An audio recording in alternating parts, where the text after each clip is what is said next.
Bonjour, Clément Hortet, installé ici à Montespan depuis un an, le 1er janvier 2020, en individuel, sur une exploitation qui appartenait à mon grand-oncle. Mon installation n'a été possible que par la CUMA, qui est un outil familial, quelques familles du village, depuis 1959 au moins. Je n'ai pas du tout de matériel en propre, c'est une CUMA intégrale, donc j'utilise très peu de services extérieurs.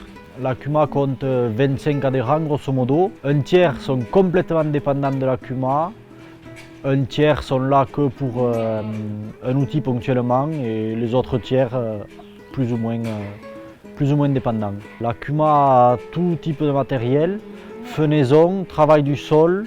Alors pour l'organisation, c'est très simple. Pour les outils très demandés, on passe par le président qui centralise par téléphone. Des fois, on pense à nos anciens qui arrivaient à faire tourner la CUMA sans téléphone. Comme tout le matériel est sur le même site, ça permet aussi de passer un coup de voiture, voir si le matériel y est. Et voilà, on est tous nés avec la CUMA, donc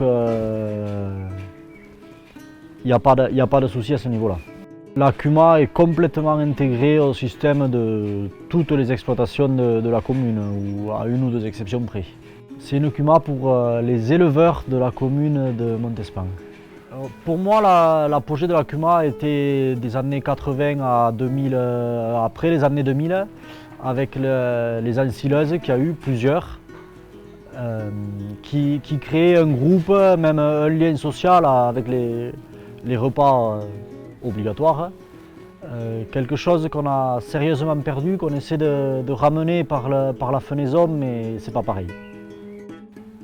Malgré tout, c'est vrai, on mutualise entre guillemets même le matériel qui est personnel. On s'aide, certains ont départ à la CUMA pour de la fenaison et d'autres ont leurs outils et on se croise quand même sur les chantiers. Je n'aurais pas testé non plus de nouvelles techniques, notamment celle-ci, le semi-direct. Je ne l'ai pas encore essayé pour des cultures de vente, mais pour des couverts végétaux ou des sursemis.